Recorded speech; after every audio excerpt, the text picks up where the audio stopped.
अब अगर आप लोग क्वेश्चन नंबर 4 पर आए और अब जरा गौर से देखना है क्वेश्चन में बेटा, a restaurant wishes to estimate the average, इसका मतलब चल गया है कि एस्टिमेट ऑफ पॉपुलेशन मीन है Yes, amount sir. Of money a customer spends for lunch और रैंडम सैंपल साइज कितना है, सैंपल साइज 49. 49 49. एन की value is selected and sample mean rupees 300 और साथ में कहते हैं sample standard deviation rupees 42, population standard deviation given नहीं है, राइट Yes, sir. अगर पॉपुलेशन स्टैंडर्ड एविएशन गिवन होता तो जी टेस्ट अप्लाई हो जाता, जब पॉपुलेशन स्टैंडर्ड एविएशन गिवन नहीं है तो सैंपल साइज देखूंगा Yes, sir. और अगर Sample sample size greater than 30 हो तो जी टेस्ट, तो हमारे पास सैंपल साइज क्या है 49.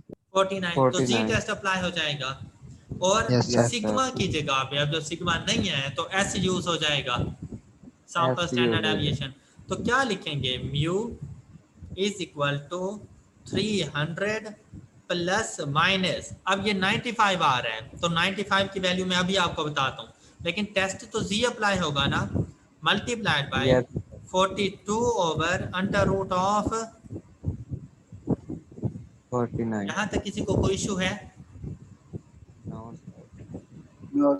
अच्छा बेटा, एस्टिमेशन में अब आपने हमेशा ये याद रखना है कि जब z की वैल्यू फाइंड करनी हो तो कॉन्फिडेंस लेवल का हाफ कर दिया करो,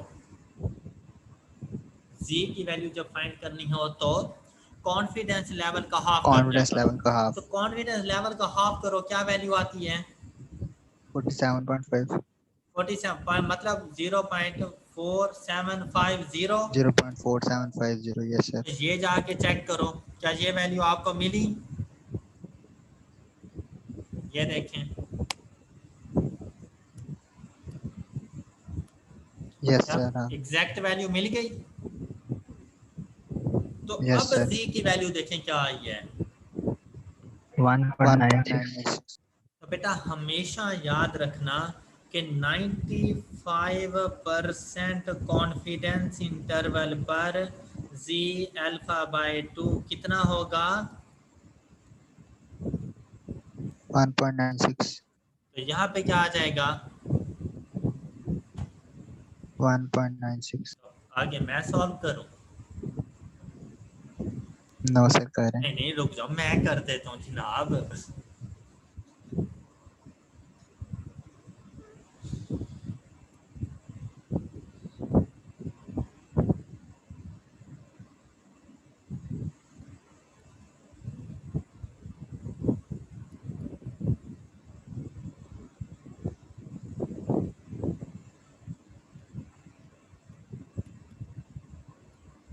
यही वैल्यूज है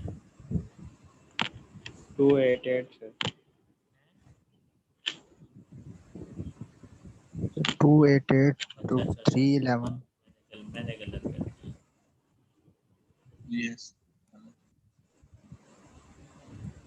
288 to 311. ये कैसे पॉसिबल हो सकता है,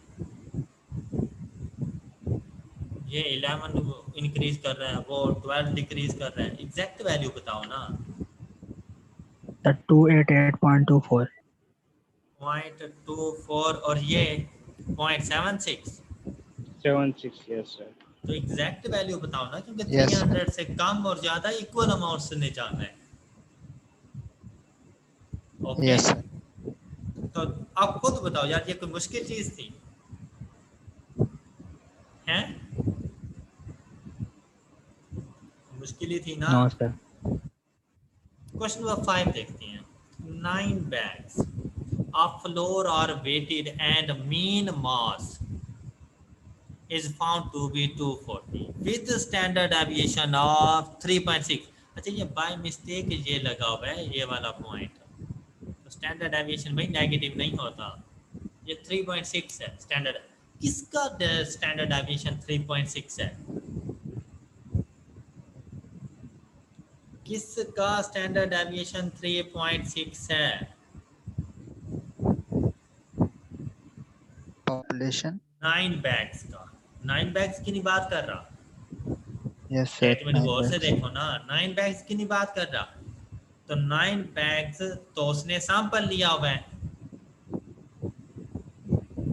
ओके। Yes, sir. 9 बैग्स तो उसने एक सैंपल के तौर पे लिए हुए हैं और उनका मीन फाइंड किया तो 740 और उनका स्टैंडर्ड डेविएशन 3.6। अब देखें क्या पॉपुलेशन स्टैंडर्ड डेविएशन गिवन है? No, sir. नहीं है ना। No, sir. तो जी sir. तो क्या करें? सैंपल साइज चेक करें। N की value. Yes, sir. हाँ शाबाश। तो उनकी value n की वैल्यू क्या चेक करनी है Less than 30. less Less than than 30. कि अगर लेस देन 30 है तो टी टेस्ट तो क्या लिखूं? 740 प्लस माइनस टी टेस्ट की वैल्यू जगह छोड़ रहा हूँ, multiplied by 3.6 divided by under root of 9। under root n. किसी को इशू? No किसी को sir. इशू? No, sir. अब टी टेस्ट की वैल्यू फाइंड करने चले। अब देखें टी टेस्ट इस तरह से था, T alpha by 2 into N minus 1 यूं लिखा हुआ था, ऐसा ही था। Yes, बोलिए sir. ना. अल्फा बाय 2 से क्या मुराद है? रिस्क लेवल का हाफ, ऐसा ही है। Yes, sir. रिस्क लेवल का हाफ। Half. तो बेटा Half. यहाँ पे रिस्क लेवल कितना है? 0.01. 0.02। रिस्क 0.02. लेवल 0.02। अभी मैंने हाफ नहीं पूछा, Yes, sir. ओके। तो जो रिस्क लेवल, लेकिन एक साइड का रिस्क कितना है? 0.01. मतलब ऐसा कि एक टेल, उसे सिमेट्रिकल कर्व को हम लोग टेल कहते हैं ना, उसकी दोनों साइड्स को। तो मतलब एक टेल में Yes, कितना sir. रिस्क है? 1% का। और दोनों टेल्स का टोटल रिस्क कितना है? 2% का। Yes, sir. और ये जो n-1 है इसे हम लोग कहते हैं DF। DF से मुराद है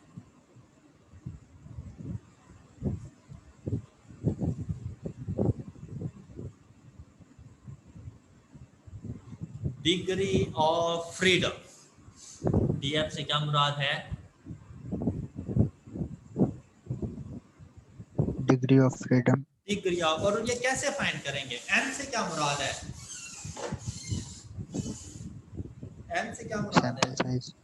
तो बेटा जितना सैंपल साइज होगा उसमें से 1 कम करके बता दो तो वो डिग्री ऑफ फ्रीडम है। तो इस क्वेश्चन के मुताबिक डिग्री ऑफ फ्रीडम क्या है? 8. शाबाश। और सैंपल साइज 15 हो तो डिग्री ऑफ फ्रीडम? 14. अगर सैंपल साइज 20 हो तो डिग्री ऑफ फ्रीडम? 19. 19. अच्छा ये बाकी लोग लीव कर जाओ ना, मैं सिर्फ इस हमजा को बढ़ा देता हूँ। हमजा सिर्फ तुम और मैं पढ़ लेते हैं आपस में, Yes, sir. बाकी लोग तो हमें डिस्टर्ब भी कर रहे हैं खाम खाम में। नो सर, हम बोल भी नहीं रहे। तो यही तो मसला है कि हम क्यों नहीं बोल रहे। चलें सर शाबाश। यहाँ से मैं लिख रही हूँ साथ साथ में, चलें इसलिए चलें, गुड गुड गुड। बस अच्छे से समझते रहें, नोट भी करते हैं। अच्छे से समझ। अगर सैंपल साइज 25 हो तो डिग्री ऑफ फ्रीडम 24. 24. 24। अगर सैंपल साइज 45 हो तो डिग्री ऑफ फ्रीडम 44. और जबल लोग पागल, फिर तो टी टेस्ट ही नहीं अप्लाई होना। Yes सर उसकी sir. Value Yes, sir. मुझे पता था तुम लोग ऐसे ही करोगे बेटा, फिर तो टी सर, टेस्ट मैं ही बोला अप्लाई ही। नहीं होना। कोई हाल नहीं Yes, sir. है। टी टेस्ट अप्लाई नहीं होगा. और degree of freedom T test के साथ अप्लाई होता रहता है, जी टेस्ट का कोई डिग्री ऑफ फ्रीडम नहीं होता। क्लियर? Yes, sir. Clear. अच्छा अब चलते हैं इसकी वैल्यू को फाइंड करने। बेटा जी टेस्ट के लिए कॉन्फिडेंस लेवल का होना जरूरी है। कॉन्फिडेंस लेवल को चेक किया जाता है, उसका हाफ करके चेक करते हैं। लेकिन टी टेस्ट के लिए हमेशा याद रखना कि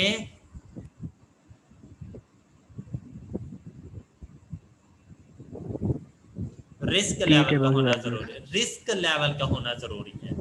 देखो ना अल्फा लिखा Yes, हुआ sir. है, ये जरा आप गौर से देखो क्या लिखा हुआ है, Yes, sir. अल्फा। Alpha. और Alpha. अल्फा किसको डिनोट करता है, Risk level. रिस्क लेवल को। शाबाश। तो यहाँ पर बेटा रिस्क लेवल का पता होना जरूरी है। और ये जो नीचे वाला ये जो फर्स्ट कॉलम है ना हमारे पास, ये फर्स्ट कॉलम Yes, ये sir. किसको डिनोट कर रहा है, Degree of freedom. Degree of freedom. Degree of freedom को। शाबाश। तो हमारे क्वेश्चन में डिग्री ऑफ फ्रीडम क्या है, 8. 8। तो ये तो पता चल गया, रो तो हमने डिसाइड कर दी, लेकिन अब कॉलम कौन सा डिसाइड करना है। तो बेटा आप ये देखो कि वो रिस्क लेवल 1 टेल का भी बता रहे हैं। 1 टेल का मतलब कि अल्फा बाय 2 हाफ करके 1 टेल का बनेगा ना। Yes, sir. Yes, sir. और वो डिग्री ऑफ फ्रीडम आपको 2 टेल का भी बता रहे हैं, मतलब टोटल। Yes, sir. ऐसे ही है ना। तो बेटा वो degree of Yes, sir. Freedom 1 tail का भी आपको बता रहा है, डिग्री ऑफ फ्रीडम आपको 2 टेल का भी बताया जाए। अब आप पे डिपेंड करता है कि आप उस रिस्क लेवल का हाफ करते हैं या नहीं करते। अगर आप लोग दोनों टेल्स के रिस्क को इकट्ठा कर दें तो दोनों टेल्स का रिस्क इकट्ठा कितना है, 0.02. 2% है ना। तो 2% दोनों टेल्स का है, तो आप यहाँ पर आकर देखेंगे 2 टेल के अंदर, यहाँ पर आकर देखेंगे कि 2 टेल का रिस्क हमारे पास ये है। Okay, Yes, sir.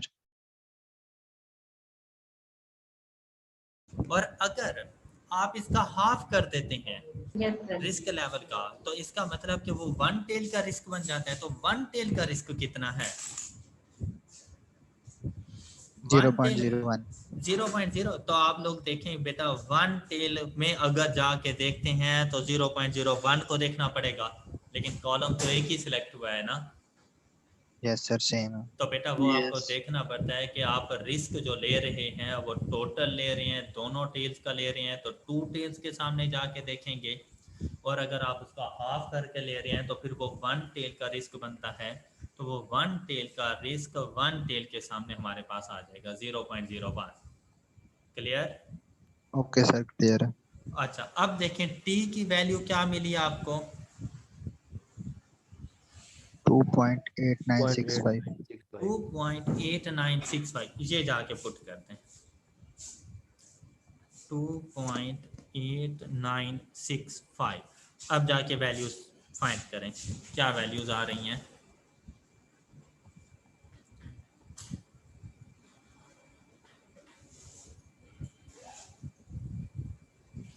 जल्दी से इंटरवल बताएं मुझे।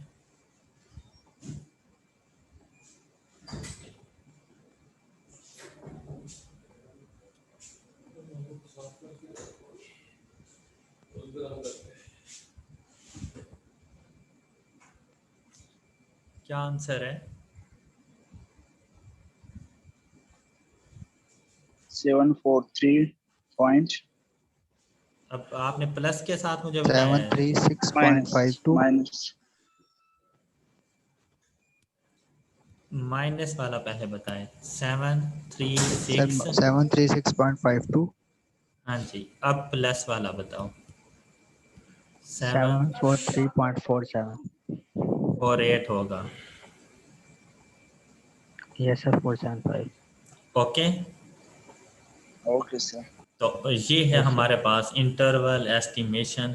अगर हमारे पास पॉपुलेशन स्टैंडर्ड डेविएशन गिवन ना हो और सैंपल साइज लेस देन 30 हो तो टी टेस्ट इस तरह से अप्लाई हो जाता है।